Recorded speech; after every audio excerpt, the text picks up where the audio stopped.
કે આ ભક્તિ જ્ઞાન અને વૈરાગ્ય એટલે શું? આ ભક્તિ જ્ઞાન અને વૈરાગ્ય એટલે કઈ જ નહીં, આપણે જે અત્યારે કરી રહ્યા છીએ.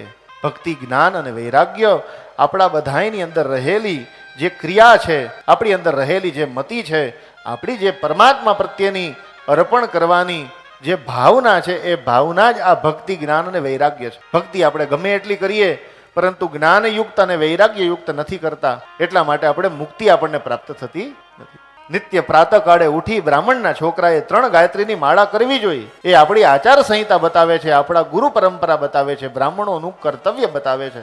આમ તો બ્રાહ્મણે 6 કર્મ કરવાના છે, પરંતુ કાળક્રમે કરી અને ફક્ત સંધ્યા વંદન ગાયત્રી કરી શકીએ તો એ પણ જરૂરી છે. એ નથી કરતા, એ નિયમ છે, નિયમ પ્રમુખ નથી કરતા તો શું થાય છે? એ આપણું કર્તવ્ય છે, નથી કરતા ત્યારે આપણે વૈરાગ્યયુક્ત નથી. જ્ઞાન છે, આપણને કરવું જોઈએ, પરંતુ આપણે નથી કરતા, કેમ કે એની અંદર આપણને વિરક્તિ નથી જાગતી, પરમાત્મા પ્રત્યે આપણે અનુરાગ નથી, આપણને ભક્તિ નથી.